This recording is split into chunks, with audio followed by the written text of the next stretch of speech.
Welcome to study point. दोस्तों, इस video में हम सामान्य विज्ञान के टॉप मोस्ट इंपॉर्टेंट 20 प्रश्न देखने वाले हैं। 20 प्रश्न। दोस्तों, यह आपके लिए एक टेस्ट के तौर पर होगा। आप 20 में से कितने प्रश्न सही करते हैं हमें ज़रूर बताइएगा। देखिए, सारे प्रश्न मोस्ट इंपॉर्टेंट हैं, इसलिए वीडियो को लास्ट तक देखिएगा और अपना स्कोर हमें कमेंट बॉक्स में ज़रूर बताइएगा। दोस्तों, इसमें काफ़ी अच्छे लेवल के क्वेश्चन आपको देखने को मिलेंगे। तो दोस्तों, आइए शुरू करते हैं आज का वीडियो।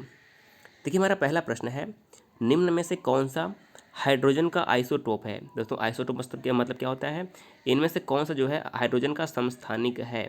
मोस्ट इंपॉर्टेंट प्रश्न है। देखिए, पहला ऑप्शन क्या है, प्रोटियम, ड्यूटेरियम या फिर ट्रिटियम।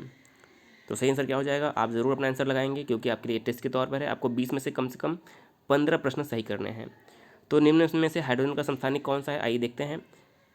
तो अगर आपने ऑप्शन नंबर डी चुना है, ऊपर के सभी, तो आप सही हैं क्योंकि जो हाइड्रोजन के आइसोटोप हैं वो प्रोटियम, ड्यूट्रियम और ट्रिटियम, ये जो तीनों हैं, ये तीनों हाइड्रोजन के समस्थानिक हैं।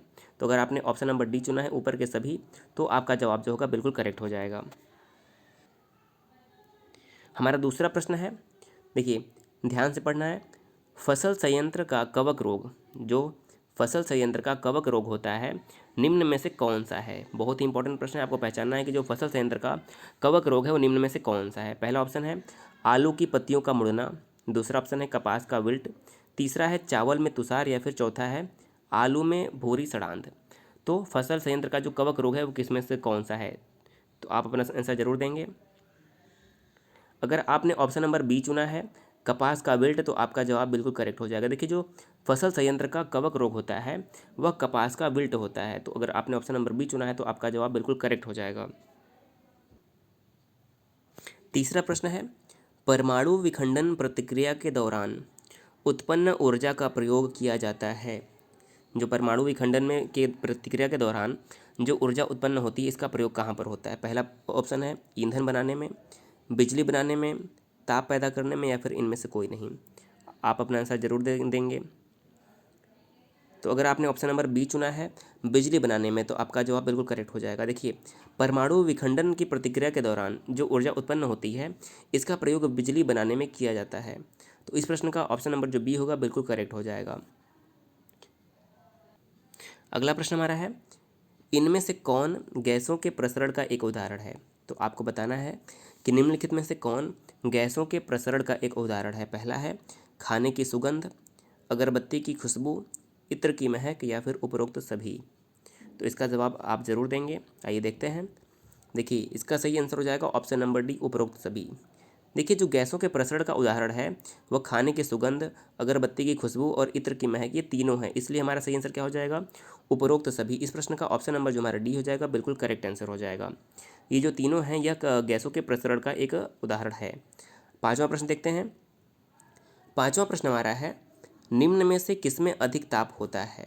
देखिए, चार ऑप्शन दिए हैं, बताना है निम्न में से किसमें अधिक ताप होता है। पहला ऑप्शन है बर्फ, दूसरा है उबलते हुए पानी में, तीसरा है भाप में, या फिर चौथा है ऊपर के सभी में। तो सर्वाधिक ताप किसमें होता है, आइए देखते हैं। देखिए, अगर आपने ऑप्शन नंबर सी चुना है भाप, तो आपका जवाब बिल्कुल सही है। देखिए, जो भाप होता है, सबसे अधिक जो ताप होता है वो भाप में ही होता है। तो ऑप्शन नंबर हमारा सी जो होगा बिल्कुल करेक्ट आंसर हो जाएगा इस प्रश्न का। अगला प्रश्न देखते हैं। छठा प्रश्न हमारा है। देखिए, छठा प्रश्न क्या है, इनमें से कौन महामारी और स्थानिक यानी कि एपिडेमिक एंड एंडेमिक दोनों प्रकार की बीमारी हैं। तो बताना है कौन सा कि जो महामारी भी है और स्थानिक भी है। तो कौन सी ऐसी बीमारी है। देखिए, पहला ऑप्शन है टाइफाइड, दूसरा है हैजा, तीसरा है पोलियो और चौथा है खसरा। तो कौन सा महामारी भी है और कौन सा स्थानिक भी है। तो मोस्ट इंपॉर्टेंट प्रश्न है। आइए देखते हैं इसका आंसर क्या हो जाएगा। ऑप्शन नंबर बी करेक्ट हो जाएगा, हैजा। देखिए, जो जो हैजा है यह एक प्रकार का महामारी भी है और एक प्रकार का स्थानिक बीमारी भी है। तो इस प्रश्न में सही आंसर क्या हो जाएगा, हैजा बहुत ही करेक्ट आंसर इस प्रश्न का हो जाएगा। अगला प्रश्न देखते हैं। अगला प्रश्न हमारा है, देखिए अगला प्रश्न हमारा है, निम्न में से कौन सा ग्राफेन के बारे में सही नहीं है। निम्न में से कौन सा जो ऑप्शन है वो ग्राफेन के बारे में सही नहीं है। देखिए, मोस्ट इंपॉर्टेंट प्रश्न ये है। तो पहला ऑप्शन क्या है, कार्बन के एलोट्रोप होते हैं, ये पहला ऑप्शन दिया है। दूसरा ऑप्शन है कि ये 3D डायमेंशनल स्ट्रक्चर होते हैं। तीसरा ऑप्शन है कि परमाणु जाली के रूप में कार्य करते हैं ये, या चौथा ऑप्शन है कि हनी काम स्ट्रक्चर के रूप में ये होते हैं। तो ग्राफेन के बारे में कौन सा सही नहीं है ये बताना है।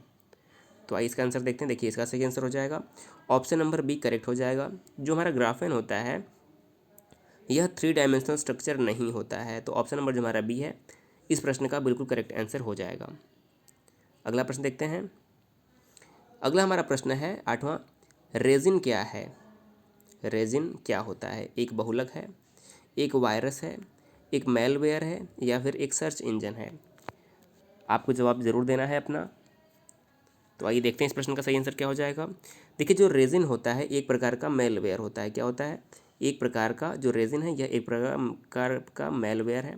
तो अगर आपने ऑप्शन नंबर सी चुना था तो आपका जवाब बिल्कुल सही हो जाएगा 8वें प्रश्न का। अगला प्रश्न देखते हैं। देखिए, हमारा प्रश्न है लीफ आई के लिए गलत कथन कौन सा है? तो हमें पहचानना है कि लीफ आई के लिए निम्नलिखित में से कौन सा कथन गलत है।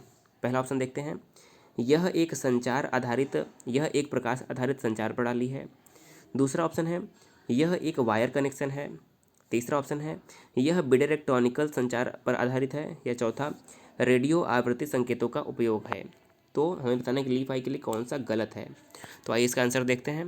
इसका सही आंसर हो जाएगा ऑप्शन नंबर बी। देखिए, हमें बताना था कौन सा गलत है। इसके लिए गलत क्या हो जाएगा? यह एक वायर कनेक्शन है।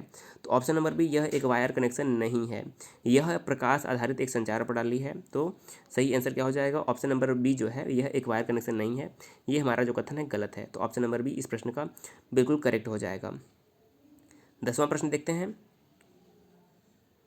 तुम्हारा 10वां प्रश्न है, सबसे बड़ा अणु कौन सा है जो मानव तन का एक हिस्सा है? देखिए, ध्यान से पढ़ना है। सबसे बड़ा अणु कौन सा है जो मानव तन का एक हिस्सा है?